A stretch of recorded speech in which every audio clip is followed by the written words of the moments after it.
Welcome back, everyone. You know, Father David Ross is in. He's talking about an article he read. It's called Stop Asking People, What Do You Do? This sounds interesting, Father. Well, I find it very interesting. And, you know, I find in my profession that this is, well, of course, they know exactly what I do. You can't hide this. I can't hide this, you know.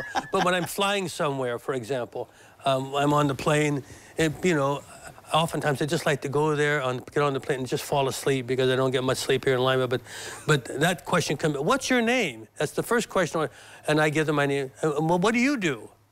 And, you know, I tell them I'm a stockbroker. I tell them I'm a rock star. You know, that doesn't go far. But that's a question. It's always the second question people ask you in our culture.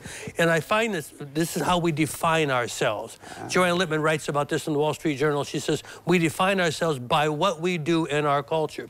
So that question seems to conceal a bundle of judgment, she says. When you ask somebody that question, it means, what is your social status? I want to know that. What's your income? What's your education?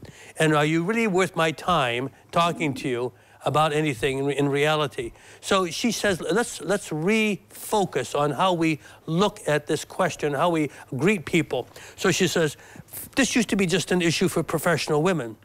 But after COVID, this became an issue for a lot of laid-off people, stay-at-home dads, career-changing young people.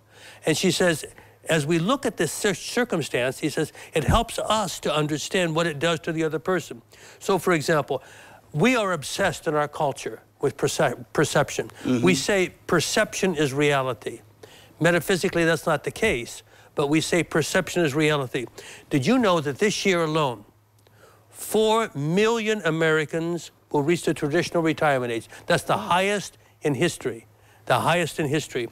So boomers, my age, tend to be more loyal to our jobs, whereas the younger generation are less work-centric than we are. So what's happening is this is affecting the whole fashion, the whole notion of what is called enmeshment. So experts offer some suggestions as to how to deal with this issue of all these people retiring. Instead of greeting them with how do you do, there are other ways that we people who are retiring, well, some people are retiring, but not me. I was supposed to, but unfortunately. So here's what they're saying. First thing you should do is assess your values. So what gives your life meaning? So retiring executives, you say, should need to take about 6 months to a year to decide what actually gives your life some meaning. He says if you can do that, it's going to help the transition quite a bit. Then the second suggestion is to reframe your skills. One person with cancer had to decide what else she could do in life. So she was a very successful executive in a major corporation. She discovered she had cancer. She went through chemo for a number of months, but she had to decide when it was all over what other skills did she have in life that she could rely upon.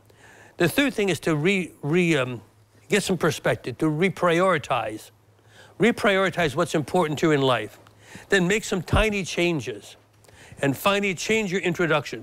Instead of saying, instead of relying upon people to introduce themselves, what do you do? They ask that question, what do you like to do? Or how are you doing? And something like that. And so we talk about our passions then. Yeah. And in those ways, we're finding that we can escape that whole notion that we are work-centric and we need to stay that way in our culture. Yep. Father, great advice, great article. I thank you so much for coming on today. This is awesome. Thank you. All right. Well, don't go away because Noon Edition returns in a minute.